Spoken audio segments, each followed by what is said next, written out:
Merci d'être avec nous sur Al 24 News au sommaire de l'actualité de ce dimanche 18 décembre. Deux frères palestiniens sont morts délibérément fauchés par la voiture d'un colon sioniste près du poste de contrôle militaire de Za'atara au sud de Naplouse. 8,8% des Tunisiens ont voté pour les législatives anticipées. Il s'agit d'un taux de participation encore préliminaire communiqué par l'instance supérieure indépendante pour les élections.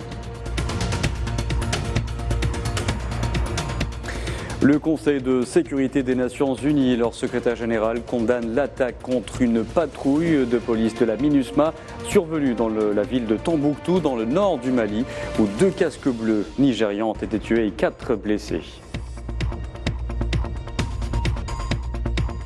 Et puis, clap de fin ce dimanche sur le mondial Qatar 2022. L'Argentine et la France, avides d'une 3e étoile, s'affrontent en finale à 16h au stade Lusail.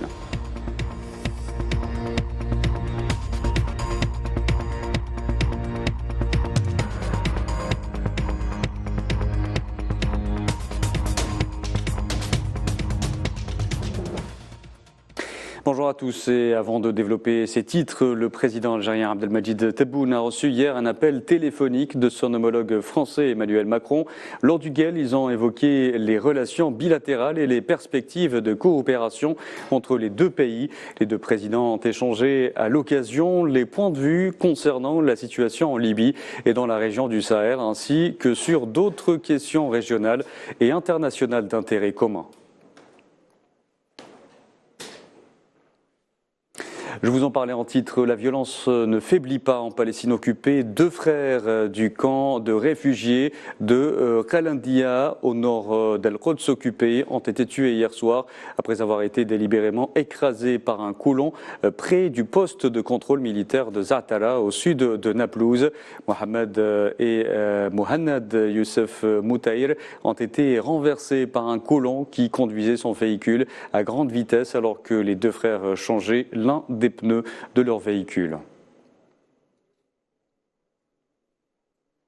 Je vous l'annonçais également en titre, 8,8%, c'est le taux de participation préliminaire aux élections législatives anticipées en Tunisie selon l'instance supérieure indépendante pour les élections. L'opération de vote vise à élire les 161 députés qui siégeront à l'Assemblée des représentants du peuple, Neila Aït Hamouda. Les Tunisiens ont voté pour élire leur parlement à l'issue d'un scrutin. Le taux de participation préliminaire est de 8,8% à la fermeture de certains bureaux de vote. Un taux de participation modeste, mais pas déshonorant selon l'instance supérieure indépendante pour les élections. Parmi les facteurs pouvant expliquer cette situation, la méconnaissance de la majorité des candidats. Selon Farouk Bouaskar, le président de la commission électorale de l'instance supérieure indépendante pour les élections, la campagne électorale s'est déroulée dans des conditions propres, loin de toutes sortes de corruption. Dans mon point de vue, la raison est claire. Il s'agit d'un changement dans le système de vote et de l'absence de financement politique des campagnes électorales. Parce que pour la première fois, et nous le disons en prenant nos responsabilités, il y a eu des élections propres et une campagne électorale propre, sans financement politique qui était la raison de l'achat des votes. Soyons clairs et francs. Donc pour la première fois, les élections tunisiennes étaient pures. Farouk Bouaskar a révélé la tenue d'un second tour dans 100 circonscriptions. La nouvelle chambre de 161 députés doit remplacer celle suspendue le 25 juillet 2021 après des mois de blocage. Selon plusieurs observateurs, la mise en place d'un nouveau parlement favorisera en retour à une grande prévisibilité politique. Selon la commission électorale, les résultats définitifs de ces législatives seront annoncés au plus tard demain lundi. Je vous disais en titre, le secrétaire général de l'ONU, Antonio Guterres, a condamné l'attaque contre une patrouille de police de la mission multidimensionnelle intégrée des Nations Unies pour la stabilisation au Mali, la MINUSMA, survenue vendredi dans la ville de Tombouctou, dans le nord du Mali, où 2 casques bleus nigérians, dont une femme, ont été tués, tandis que 4 autres ont été blessés. Le Conseil de sécurité des Nations Unies a également condamné l'attaque, appelant à la mise en œuvre de l'accord pour la paix et la réconciliation réconciliation au Mali issu du processus d'Alger. Le militant et journaliste sahraoui Mohamed Salem Bouchraya, expulsé novembre dernier par les autorités d'occupation marocaines de la ville de Laayoune, occupée vers les îles Canaries, en dépit de son état de santé critique, est décédé. Connu pour sa lutte contre l'occupant marocain, le défunt était un fervent défenseur de la cause sahraoui et du droit légitime du peuple sahraoui à l'autodétermination dans les différentes tribunes médiatiques.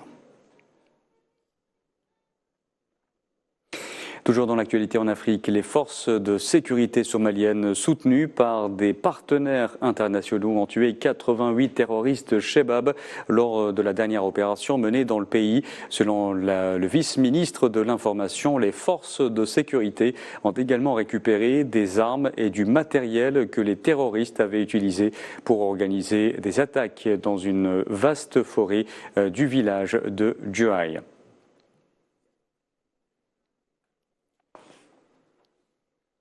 Et quelques centaines de Libériens ont manifesté pacifiquement hier contre le président George Weah près de Monrovia à l'appel de l'opposition qui l'accuse de tous les maux devant la dégradation des conditions de vie un an avant les élections.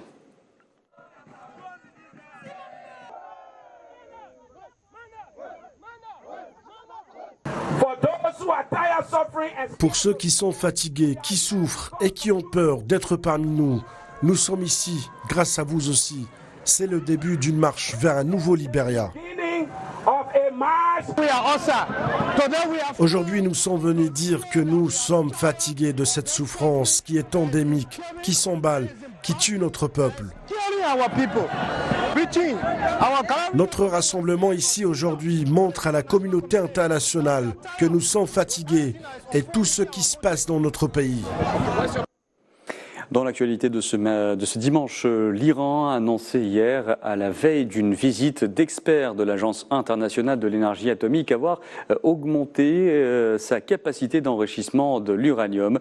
L'AIEA, basée à Vienne, avait auparavant annoncé que son équipe technique se rendrait ce dimanche en Iran afin de discuter de la présence de matières nucléaires sur 3 sites non déclarés.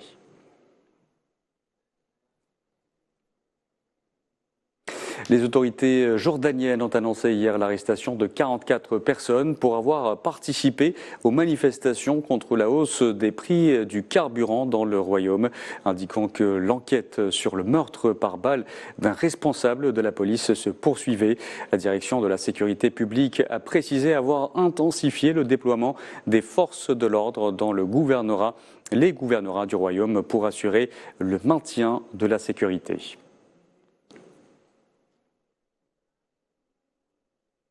En Irlande, à présent, Leo Varadkar a succédé hier au poste de Premier ministre à Michael Martin dans le cadre d'un transfert inédit entre les 2 principaux partis de la coalition de centre-droit au pouvoir.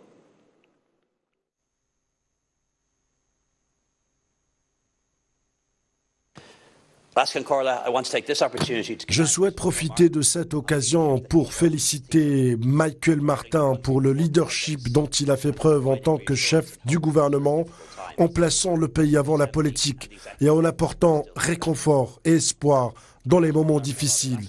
Je veux travailler avec tous les partis de cette maison et de l'Irlande du Nord, ainsi qu'avec le gouvernement britannique et nos partenaires de l'Union européenne pour faire avancer le protocole et restaurer l'institution de l'accord. Allez, direction le Pérou à présent. La présidente Dina Boluarte a déclaré samedi qu'elle resterait en fonction et a demandé au Congrès d'avancer les élections générales afin de mettre fin à la crise et aux protestations déclenchées par la destitution de son prédécesseur Pedro Castillo. Or, la rue ne décolère pas. Depuis le début des manifestations, l'on dénombre une vingtaine de morts, dont des enfants. Certains pays voisins dénoncent cette destitution et considèrent toujours Castillo comme étant le président légitime. Safouane Bessabri. Midi heure locale, c'est un Pérou meurtri qui se réveille après plus d'une semaine de violence entre forces de l'ordre et manifestants opposés à la destitution de Pedro Castillo. L'état d'urgence décrété, le pays traverse une période de troubles ayant fait pour l'heure 20 morts parmi les civils dont plusieurs enfants. Le Pérou est de longue date un pays divisé voire fracturé en deux. D'un côté Lima, capitale comptant près d'un tiers des habitants du pays, de l'autre le reste du pays caractérisé par une population amérindienne et éloignée des centres de décision qui est-elle particulièrement favorable au président Castillo, issu de la gauche radicale. Face au soutien de Pedro Castillo, un establishment établi à Lima réputé proche du Parlement ayant destitué le président déchu, venu bousculer l'ordre établi. Sur le plan international, la gauche latino-américaine a elle affiché son franc soutien au président déchu. L'Argentine, la Bolivie, la Colombie et le Mexique s'accordent à dire que le peuple a, je cite, exprimé sa volonté lors d'une élection libre. Le président mexicain a par ailleurs offert l'asile politique à Pedro Castillo, qui n'a pu en bénéficier étant donné son incarcération. La crise politique péruvienne est en réalité latente. Le pays a connu une succession de 4 présidents en l'espace de 5 ans. Plusieurs d'entre eux sont incarcérés pour des scandales de corruption.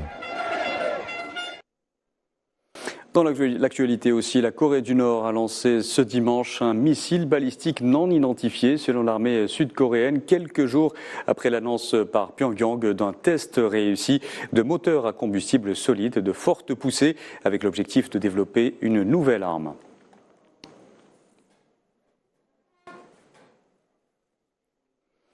Et c'est l'événement de ce dimanche. Après 4 semaines de rude compétition, l'Argentine et la France s'affrontent ce dimanche au stade Lusail à 16h en finale de la Coupe du Monde 2022 au Qatar avec un objectif commun d'accrocher une 3e étoile. Faisal Salah. Battement de cœur, peur, joie. Espoir. 2 nations partagent les mêmes émotions avant la finale de la Coupe du Monde Qatar 2022. France-Argentine à 16h au stade Lusail. Le parcours diffère, les soldats aussi, bien que l'objectif est le même. Gagner la 3e Coupe du Monde pour le pays. L'Argentine de Scaloni a remporté 2 titres en 1978 et 1986 et la France de Didier Deschamps a remporté la Coupe du Monde en 1998 et 2018. Deschamps est l'homme des titres en France, le capitaine de la première et le maître de la 2e. Le meilleur gagne, un slogan très connu dans le monde du football. Et le meilleur n'est pas toujours le même aux yeux des supporters des 2 pays. Messi est le meilleur pour les Argentins, Mbappé est le meilleur pour les Français. Une finale tendue, la 6e finale de la Coupe du Monde pour les Argentins, la 2e à l'ère Messi. La France de Lloris tentera de gagner son 2e titre consécutif après Russie 2018. France-Argentine, une finale de rêve pour la dernière Coupe du Monde à 32 équipes à Doha. Et à noter que l'équipe croate a pris hier la 3e place du mondial en battant le Maroc 2-1 en match de classement disputé au stade international Khalifa à Doha.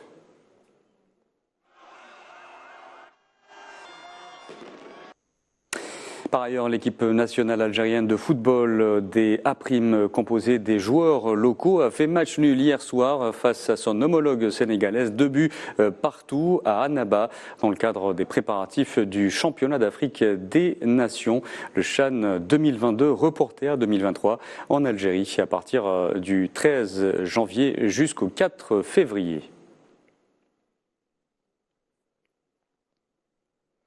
Et ce journal touche à sa fin. Merci à vous de l'avoir suivi. Vous pouvez revoir ce programme sur le site d'Al24 News ou à travers nos différentes plateformes en scannant le QR code qui s'affiche en bas de votre écran. Excellente après-midi à tous.